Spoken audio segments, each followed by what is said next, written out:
ഇന്നലെയുണ്ടായ ആത്മകഥ വിവാദത്തിൽ EP. ജയരാജനോട് CPM വിശദീകരണം തേടിയേക്കും. നാളെ ചേരുന്ന സംസ്ഥാന സെക്രട്ടേറിയറ്റ് ഈ വിഷയം ചർച്ച ചെയ്യാൻ സാധ്യതയുണ്ട്. അതിനിടെ ഇ.പി. ജയരാജൻ ഇന്ന് പാലക്കാടെത്തി ഡോക്ടർ പി സരനു വേണ്ടി പ്രചാരണം നടത്തും.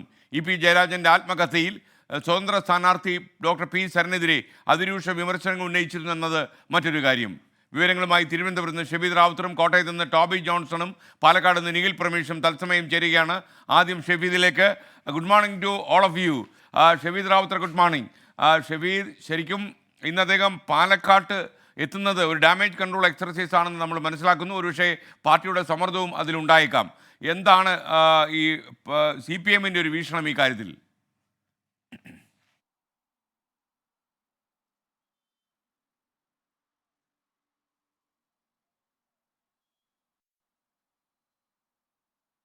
എസ് കെ സൂചിപ്പിച്ചതുപോലെ തന്നെ ഇ.പി. ജയരാജൻ പാലക്കാട് സരിന് വേണ്ടി പ്രചരണത്തിലെത്തുന്നത് സ്വാഭാവികമായും ഇന്നലെ ഉണ്ടായിട്ടുള്ള പ്രതിസന്ധി, ഇന്നലെ ഉണ്ടായിട്ടുള്ള തലവേദന അതടക്കമുള്ള കാര്യങ്ങളിൽ വീണ്ടും ഒരു ഇമേജ് ക്രിയേഷൻ അത് തന്നെയാണെന്നുള്ള കാര്യത്തിൽ തർക്കമില്ല. പ്രത്യേകിച്ച് സരിനെ കുറിച്ചുള്ള പരാമർശമടക്കം ആത്മകഥയിലുണ്ട് എന്നതായിരുന്നു ഇന്നലെ പുറത്തു വന്ന വിവരം. അപ്പോൾ ആ സാഹചര്യത്തിൽ പാർട്ടിയുടെ നിർദ്ദേശത്തിന്റെ അടിസ്ഥാനത്തിൽ കൂടിയാണ് ഇ.പി. പാലക്കാട്ടേക്ക് എത്തുന്നത്. അതിനിടെ നാളെ CPM സംസ്ഥാന സെക്രട്ടേറിയറ്റ് യോഗം ചേരാനിരിക്കുകയാണ്. നമുക്കറിയാം, LDF കൺവീനർ സ്ഥാനത്ത് നിന്ന് മാറ്റിയ ശേഷം CPM സംസ്ഥാന നേതൃയോഗങ്ങളിൽ ഇ.പി. പങ്കെടുക്കുന്നത് കുറവായിരുന്നു. മാത്രമല്ല, നാളെ സംസ്ഥാന സെക്രട്ടേറിയറ്റ് യോഗത്തിൽ പങ്കെടുക്കാനെത്താൻ അദ്ദേഹം നേരത്തെ തന്നെ ട്രെയിൻ ടിക്കറ്റ് ഒക്കെ ബുക്ക് ചെയ്തതുമാണ്. അതിനിടെയാണ് ഒരു വെള്ളിടി പോലെ ഉപതെരഞ്ഞെടുപ്പ് ദിവസം തന്നെ ഈ ആത്മകഥയുമായി ബന്ധപ്പെട്ട വിവരങ്ങൾ പുറത്തു വരുന്നത്.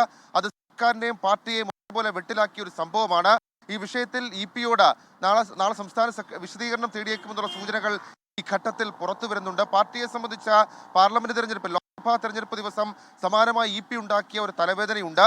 അതിന് പിന്നാലെയാണ് വീണ്ടും നിർണായകമായ തെരഞ്ഞെടുപ്പ് ദിവസവും ഇ.പി. ജയരാജന്റെ ഭാഗത്ത് നിന്ന് ഒരു പ്രശ്നം, അല്ലെങ്കിൽ അദ്ദേഹവുമായി ബന്ധപ്പെട്ട് വീണ്ടും ഒരു പ്രശ്നം ഉയരുന്നത്. അത് പാർട്ടി നേതൃത്വം സ്വാഭാവികമായും ഗൗരവമായി കാണുന്നുണ്ട്. സംസ്ഥാന സെക്രട്ടേറിയറ്റ് അത് ചർച്ച ചെയ്യുമെന്നുള്ളതാണ് നമുക്ക് നിലവിൽ ലഭിക്കുന്ന വിവരം. തുടർ തീരുമാനം ഇനി എന്ത് ഈ വിഷയത്തിൽ വേണം എന്നുള്ളത് സംസ്ഥാന സെക്രട്ടേറിയറ്റ് തീരുമാനിക്കും എന്നുള്ളതും നിർണായകമാണ്. ഇ.പി. ജയരാജൻ ഇന്നലെ DC ബുക്സിന് വക്കീൽ നോട്ടീസ് അയച്ചിരുന്നു. ഇതുവരെ പുറത്തുവിട്ട ആത്മകഥയുമായി ബന്ധപ്പെട്ട് പുറത്തുവിട്ട കാര്യങ്ങൾ പിൻവലിച്ച് മാപ്പ് പറയണം എന്നുള്ളതായിരുന്നു ഇ.പി.യുടെ ആവശ്യം. ഏതായാലും ആ വിഷയത്തിൽ കൂടുതൽ പ്രതികരണത്തിലേക്ക് DC ബുക്സ് കടന്നിട്ടില്ല. അതേസമയം സംസ്ഥാന പോലീസ് മേധാവിക്ക് ഇ.പി. ജയരാജൻ പരാതി നൽകിയിട്ടുണ്ട്. തൻ്റെ അറിവോ സമ്മതമോ കൂടാതെ ഉപതെരഞ്ഞെടുപ്പ് ദിവസം രാഷ്ട്രീയ ദുഷ്ടലാക്കോടുകൂടി ഇടപെടാൻ വേണ്ടിയിട്ടാണ് ആ പുസ്തകം പുറത്തുവിട്ടത്, അതിൻ്റെ ഭാഗങ്ങൾ പുറത്തുവിട്ടത് എന്നുള്ളതാണ് ഇ.പി. ജയരാജൻ്റെ പരാതി. അപ്പോൾ അതിൽ അന്വേഷണം ഏത് വിധത്തിൽ വേണം എന്നുള്ള കാര്യം കൂടി ഇന്ന് പക്ഷേ വിവരമായി പുറത്തു വന്നേക്കും. SK. Thank you Shebeed Rawther. ഈ ടോബി ജോൺസൺ ആയിരുന്നു ഇന്നലെ ഈ വാർത്ത പുറത്തുവിട്ടത്. തീർച്ചയായിട്ടും ഒരുപാട് വോട്ടെടുപ്പ് ദിവസമായതുകൊണ്ട് തന്നെ ഒരുപാട് വിവാദങ്ങളും വിമർശനങ്ങളും ഒക്കെ ഉണ്ടായിട്ടുണ്ട്. ടോബി ജോൺസൺ കോട്ടയത്ത് നിന്ന് ചേരുകയാണ്. ടോബി, ഒരു വാർത്ത കിട്ടിയാൽ അത് പ്രേക്ഷകരെ അറിയിക്കുക എന്നുള്ളത് നമ്മുടെ ജോലിയുടെ ഭാഗമാണ്. അതിൽ ആളുകളെ ബുദ്ധിമുട്ടിയിട്ട് കാര്യമില്ല. കാര്യം ഈ മാധ്യമപ്രവർത്തനം എന്ന് പറയുന്നത് ആൾക്കാരെ സന്തോഷിപ്പിക്കുക മാത്രമല്ല, സത്യം ആളുകളെ അറിയിക്കുക മാത്രമാണ്. മറിച്ചാണെങ്കിൽ അവർക്ക് തെളിയിക്കുകയും ചെയ്യാം. പറയൂ ടോബി, ഗുഡ് മോർണിംഗ്.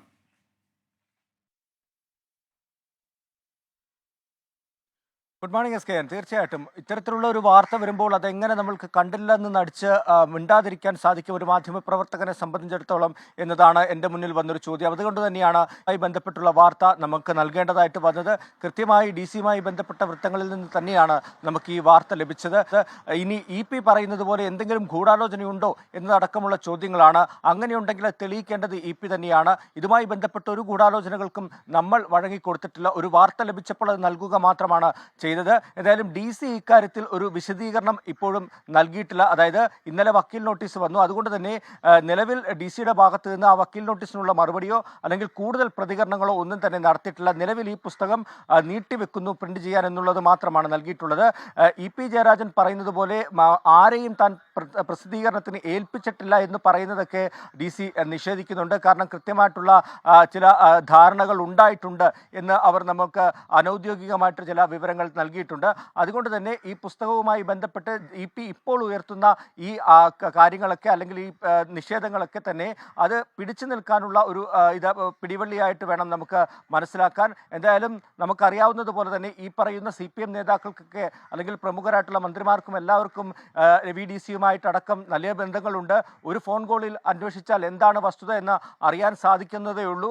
അതുകൊണ്ട് തന്നെ കൃത്യമായിട്ടുള്ള വിവരം CPM നേതൃത്വത്തിനും ലഭിച്ചിട്ടുണ്ട് എന്ന് തന്നെയാണ് നമ്മൾ മനസ്സിലാക്കുന്നത്. ഒപ്പം തന്നെ ഇതിലെ കണ്ടന്റ് സംബന്ധിച്ചുള്ളതാണ് വലിയ വിവാദമായി മാറിയിരിക്കുന്നത്.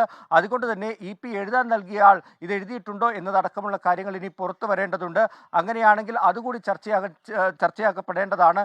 എന്തുകൊണ്ട് ചിന്ത പോലെയുള്ള ഒരു പബ്ലിക്കേഷൻ ഇത് കൊടുത്തില്ല എന്നുള്ളൊരു ചോദ്യവും അവിടെ ഉയരുന്നുണ്ട്. നമുക്കറിയാവുന്നതുപോലെ തന്നെ ഈ LDF കൺവീനർ സ്ഥാനത്ത് നിന്ന് അദ്ദേഹത്തെ മാറ്റിയതിന് ശേഷം അല്പം അസ്വാരസ്യം അദ്ദേഹത്തിന് ഉണ്ടായിരുന്നു.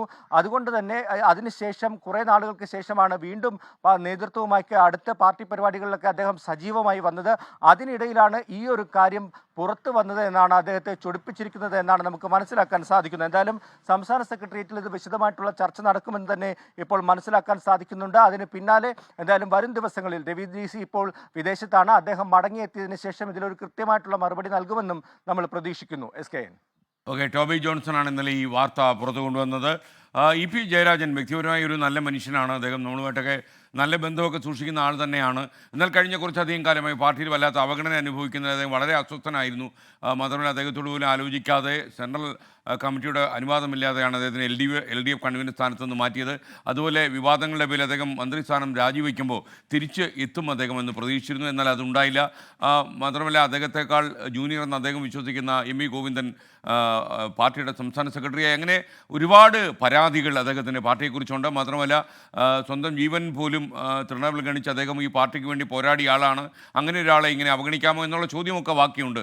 എന്നാൽ അതൊക്കെ പാർട്ടിയുടെ സ്വന്തം കാര്യം മാത്രമാണ് എന്ന് നമ്മൾ അറിയുന്നത്.